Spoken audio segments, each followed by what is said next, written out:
Dear brothers and sisters in Christ, and friends of all faiths and beliefs, the story I'm about to share with you is quite extraordinary and provides a revealing look at the state of religious freedom in the modern world. The central figure of this story is none other than Cristiano Ronaldo, the most famous soccer player in the world.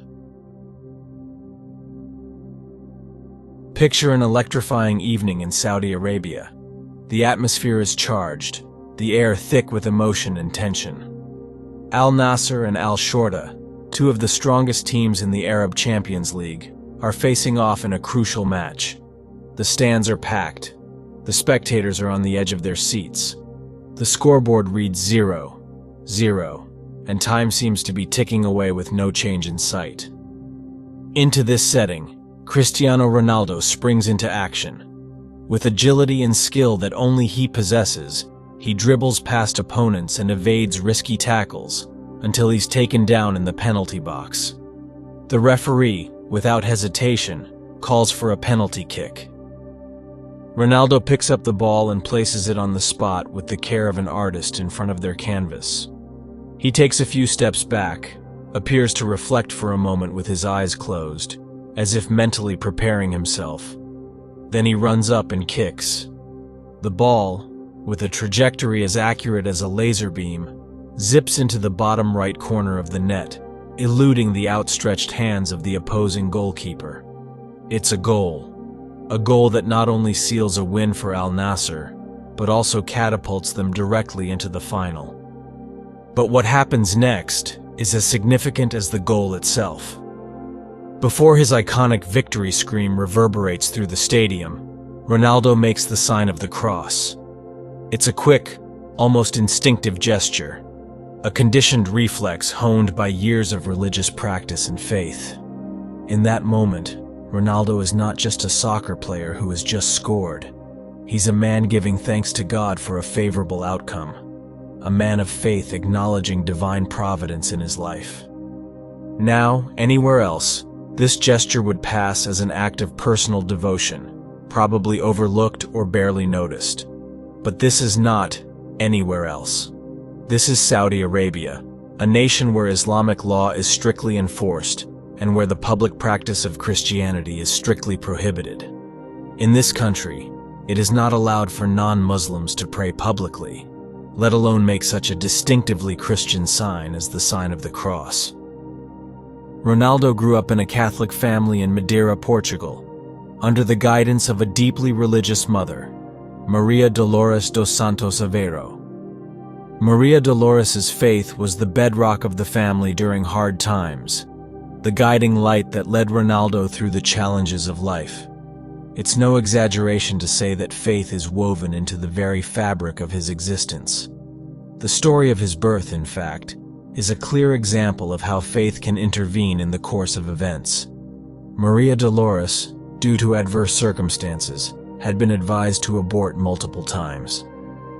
Yet her faith gave her the strength to continue with the pregnancy, convinced that if God wanted that child to be born, then there must be a divine plan for him. And who could say she was wrong, given the global phenomenon that Cristiano Ronaldo has become? The issue becomes even more intriguing when considering the broader context. In 2017, Real Madrid removed the cross from the club's crest out of respect for Arabs. Other athletes have faced much graver consequences for publicly expressing their Christian faith in Muslim countries. For example, Juan Pablo Pino, a Colombian soccer player, was arrested in Saudi Arabia for having a tattoo of Jesus. Ronaldo's act could have far-reaching repercussions beyond what one might imagine. We're not talking about just any soccer player. We're talking about one of the most influential figures in the world of sports and, broadly speaking, global popular culture. His sign of the cross is not just a personal act of faith, but an act that raises questions about religious freedom, tolerance, and human rights in a country with a poor record on all these fronts. Therefore, Ronaldo's gesture becomes a powerful symbol in this context. It's a silent act of defiance, a cry for freedom in a land where religious freedom is almost a non-existent concept. It is a tangible sign of the tension between man's law and God's law, between earthly rules and divine ideals. Ronaldo, probably without even realizing it, has lifted the veil on a much larger and more complex debate that concerns not just him, but all of us, regardless of our faith or lack thereof. It's a debate about the freedom to express what we believe, to live according to our conscience, to be truly free. And so, the words of St. Paul come to mind.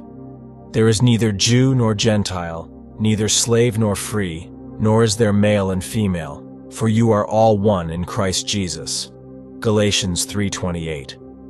In a world increasingly divided by prejudice, nationalism, and fanaticism, these words take on ever greater urgency. Ronaldo's sign of the cross on a soccer field in Saudi Arabia may seem like a small gesture, but it's a gesture that reminds us of the fundamental importance of religious freedom and human dignity. We invite you to share your thoughts and reflections in the comments. Don't forget to subscribe to the channel to stay updated and become part of this growing community of faith and prayer. May God bless you all.